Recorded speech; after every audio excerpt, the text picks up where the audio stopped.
You know, when I made the video asking y'all whether you could really retire on $2,071 a month, I expected some disagreement.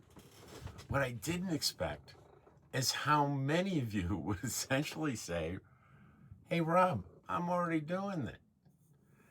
And some of you are doing it on considerably less than $2,071 a month.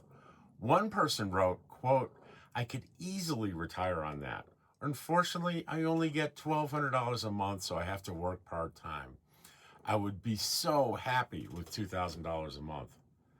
Then somebody else wrote, "I want to know if you can live off $820 a month, and I know I'm not alone." $820 a month. And then I heard from a viewer in Canada who said he has the equivalent of about $3,428 in US a month. His house is paid for. He recently traveled to the UK. He spends his winters in Arizona, and he says basically he does what he wants.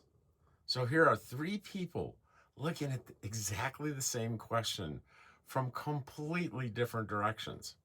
One is living with $1,200 a month and working part-time. One is asking about $820 a month, and one has $3,400, owns his house, and travels. After reading these comments, it made me realize that maybe I was asking the wrong question. Maybe the question isn't, can you retire on $2,071 a month? Maybe the better question is, what makes 2071 enough for one person and completely inadequate for somebody else? And by the way, 2071 comes from, that's just the government average Social Security. Lots of people above it, lots of people below it, but that's where that I didn't just pull that out of her head. After reading your comments, I think I have at least part of the answer. The first thing that came up over and over again was debt. One person said, quote, "The one thing that I did before retirement is pay everything off. And then all you have is your monthly living expenses." That's what I personally did. That makes an enormous difference. Think about two people who both get $2,000 a month. One has a mortgage, a car payment, credit card debt, and maybe payments on other things they bought. The other person owns the house, owns the car, has no credit card debt. They're both living on $2,000 a month, but they're not remotely in the same financial situation. Night and day.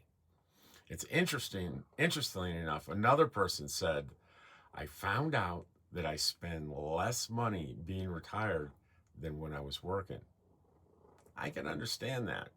You don't necessarily have the expenses associated with going to work. You don't necessarily have to maintain the same wardrobe, t-shirts, jeans, same socks. Very boring but inexpensive wardrobe and easier to do laundry. Also, maybe you're not commuting, you're not buying lunch out, and suddenly you have time to do things yourself that you might have paid somebody else to do. So maybe the income number by itself doesn't tell nearly as much as we think it does. But yet, there was even another theme in the comments that I thought was even more interesting. And that's the difference between what we need and what we want. That's a biggie. Mario wrote that he and his wife are going through their retirement numbers right now. And he said, quote, "Wow, it's difficult trying to find out what you want and what we need. We may have to let go of some things."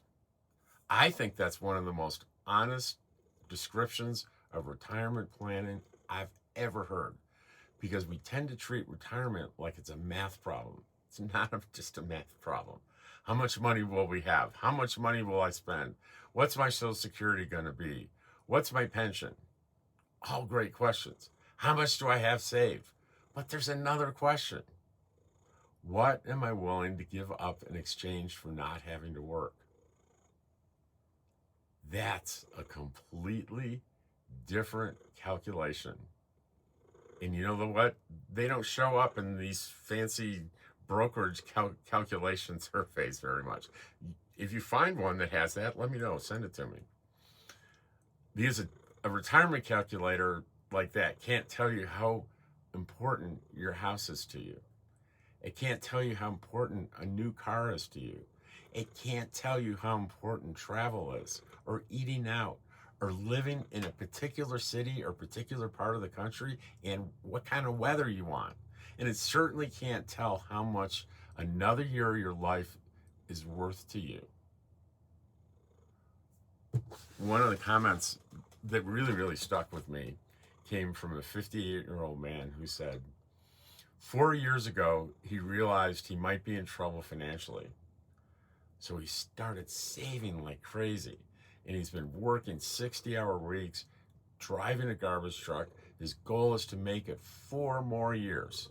At 62, he wants to leave that job and transition into full-time RV living. He'll let his 401k continue to grow. He hopes to find some seasonal or part-time work along the way. And then when the time is right, he'll start collecting Social Security. But here's the sentence that got to me. He said, I'm not trying to get rich. I'm just trying to buy myself some freedom. Yes. Yes. Yeah. That. Boom. Yes. That. I think that's worth talking about, because maybe that's what a lot of this is really about. We're not necessarily trying to accumulate the biggest possible pile of money. We're trying to figure out how much money it takes to buy the life that we want. And for some people, part-time work is actually part of that equation. It is for me. Another viewer said they retired early knowing they would have to work part-time. They're currently working about 8 hours a week. Me too. And one day, they said something else that caught my attention. They asked, quote, do I feel deprived because I live within a strict budget? And their answer was, nope. They said, time is the best gift you can give yourself. That's a trade. They gave up some income. They're living on a stricter budget. They still work 1 day a week, just like yours truly. And what they got in exchange was time. That brings up something else I think we sometimes get wrong about retirement. Retirement doesn't necessarily have to mean I work full-time until Friday, and then beginning Monday morning, I will never earn another dollar for the rest of my life. There are a lot of possibilities between those two extremes. I'm living in one of them. One viewer stated what they really wanted was a simple job. Maybe caretaker of a property, ticket taker, cleaner, anything less intense than being a design engineer. And I completely understand that distinction. Look at me. I have a small amount of income from YouTube, and I do counseling 1 day a week. I work about 8 hours a week, and that makes a difference for me. There's a big difference between having to maintain a career and choosing to earn a little extra money doing something you don't mind doing. And financially, even a small amount of additional income can change the game considerably. Then there's geography. One viewer said they live in Sandusky, Ohio, where the cost of living is pretty reasonable, and they're thinking about snowbirding and trying the LTVAs this winter in Quartzsite. Another viewer said they moved from Los Angeles to Albuquerque. The rent has gone up in Albuquerque over the last 6 years, but it's still way less than Los Angeles. Who would figure that, right? And again, they don't necessarily solve the problem by making more money. They changed one of the variables, where they lived, because they decided it's not critically important for me to stay in LA. Albuquerque looks good, or anywhere else you think looks good. And housing, that's probably one of the biggest variables most of us have. Now, I'm not I'm certainly not suggesting everybody should sell their house and move to Albuquerque. And I'm definitely not suggesting everybody should go live in an RV. That's ridiculous. But where we live isn't necessarily a fixed variable, neither of the size or type of the dwelling, or whether we own or rent, or whether we snowbird or house sit, or live in a lower cost community. These choices, they're choices, and they affect how much income we need. You've heard a penny saved is a penny earned. It's still true.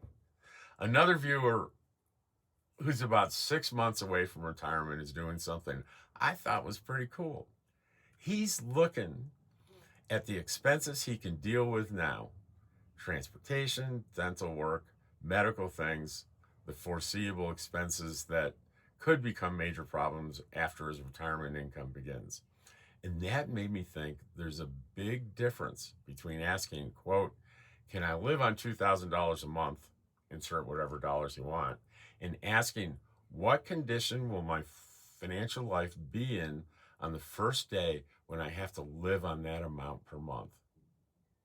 If I start retirement with a reliable vehicle, no debt, my dental work taken care of, and some money put aside for emergencies, that's one situation.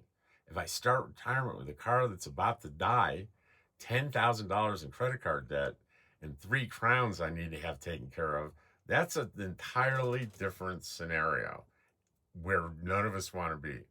But I also don't want to turn these comments into some kind of fairy tale, because they're not. The fact that somebody is living on $1,200 a month doesn't prove that everybody can live on $1,200 a month. And somebody asking whether it's possible to live on $820 a month certainly doesn't prove that $820 a month is enough, or not. These are people who are making extraordinary small amounts of money work because they don't have another choice. And there's a difference between something being possible and something being desirable. There's also a problem that none of us gets complete control over.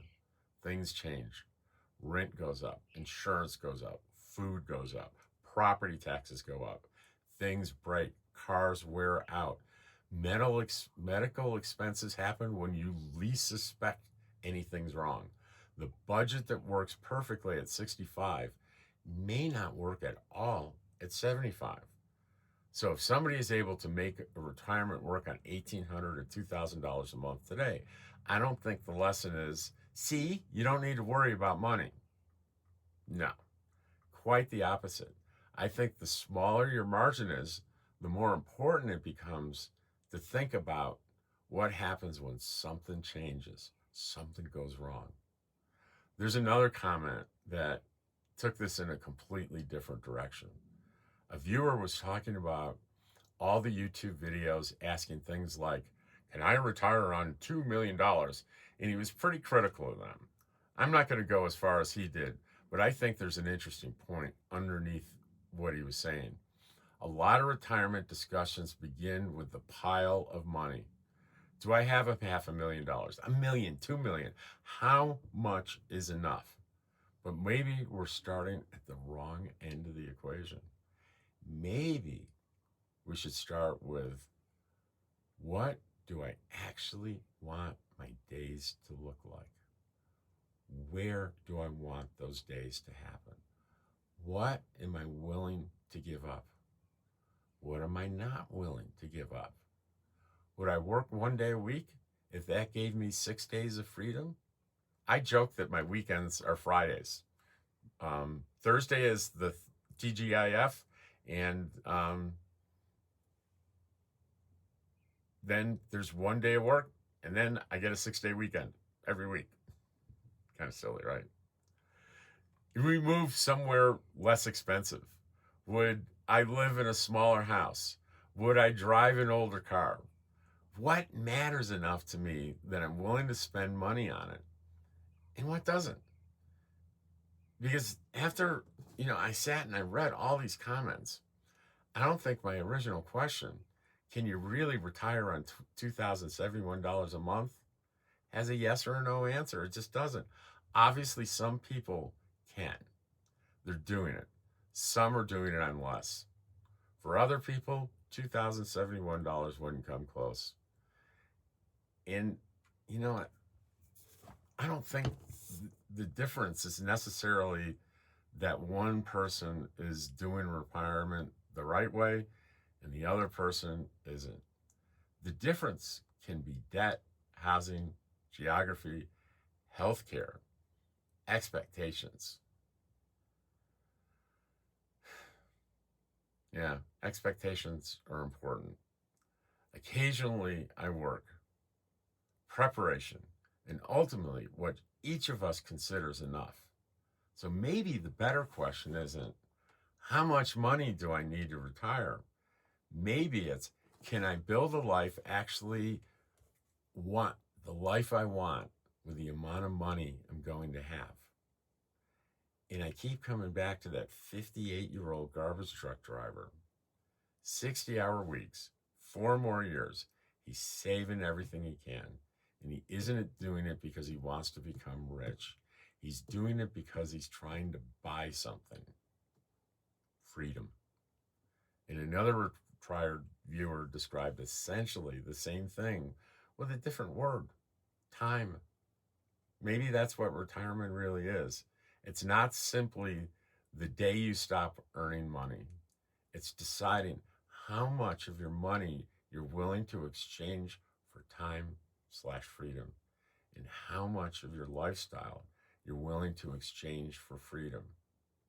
So I'm going to end this with a question for those of you that are already there and you're already doing it. If you're retired on less than $2,000 a month, what is the one decision you made that makes it possible? Not 10 things, just one. If you can, put it in the comments. Because judging from the comments on the last video, I think we can learn an awful lot from each other. I know that I have. And thanks so much for engaging in that other video and making it so big. I had to sit here and make another video on it. So that's terrific. Thanks for watching. And y'all know me. You know when you're going to see me again. You're going to see me again tomorrow.